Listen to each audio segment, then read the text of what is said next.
Beyond Ukraine. Bogged down in Ukraine, Russia is broadening the conflict. Arkady Ostrovsky, Russia editor, The Economist. A spectre is haunting Europe, the spectre of direct conflict with Russia. Cyber attacks and incidents of sabotage are increasing. Russian drones are flying over Poland, Germany, and Denmark, causing shutdowns of civilian airports. In Europe, there is at best an icy peace, which at any time can erupt into hot confrontation, said Martin Jagger, the head of Germany's intelligence service, recently. Baltic countries are practicing mass evacuations in case Russia invades. Yet in Ukraine, Russia's mighty army has been unable to take over the whole of the Donbass region, the one concrete objective articulated by Vladimir Putin when he began his full-scale invasion. After making initial progress, it has taken less than 1% of Ukraine's territory since the end of 2022. Russian cemeteries are expanding to accommodate some 250,000 graves of soldiers killed since the start of the war. And Russia's economy is under stress. Hence the grey zone provocations in Northern Europe, which will intensify in 2026. The less Mr. Putin can achieve on the battlefield in Ukraine, the more he will want to escalate elsewhere to achieve his goals. He calculates that the greater the threat Europeans perceive to themselves, the more they will prioritize their own rearmament over providing support to Ukraine, undermining its defense. Already, Ukraine is struggling to mobilize men, and confidence in President Volodymyr Zelensky is fraying. Mr. Putin's war in Ukraine is central to his battle against the West, which he believes has treated Russia unfairly and treacherously. Feeling rejected by the West and unable to compete with it economically, he chose war as the only way to dismantle the American-led security system and expand his own power.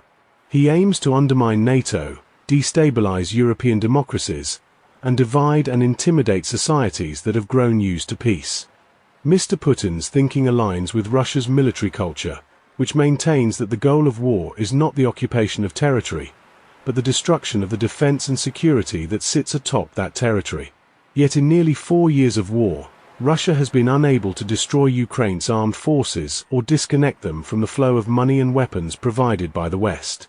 The two former Soviet armies have reached a stalemate on the ground, largely because drones have neutralized Russia's numerical advantage. How will the conflict play out in 2026? Long-range drones have allowed both sides to expand the war well beyond the front line.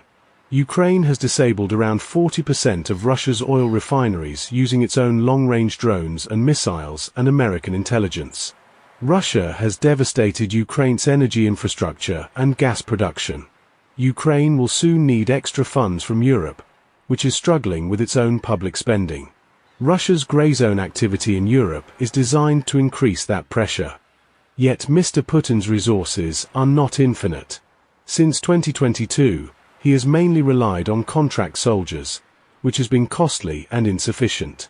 To take full advantage of Ukraine's vulnerabilities, he would have to order general mobilization and move the economy to a war footing, which carries political risks. The fall in oil revenues is already constraining his military spending. And opinion polls show that Russians are tired of his special military operation. In September 2025, Dmitry Peskov, Mr. Putin's spokesman, was compelled to explain that war is not purposeless, framing it in existential terms. The special military operation is one thing, but what is happening around us is a war, he said. We need to win it for the sake of our children, our grandchildren, and for future. Mr. Putin may decide his best option is to freeze the active phase of the war and turn it into a permanent struggle with occasional flare-ups. The West sees the war as a crisis that needs to be managed and ultimately resolved, to restore peace and stability. But that is exactly what Mr. Putin wishes to prevent. Steve Covington, Strategic and International Affairs Advisor to NATO's Supreme Allied Command Europe, likens Mr. Putin's actions to a revolution. Its purpose is to accelerate the collapse of what Mr. Putin believes is already a half-rotten system. And as Vladimir Lenin, the father of the Bolshevik Revolution, explained, the worst thing that can happen to a revolution is the loss of momentum.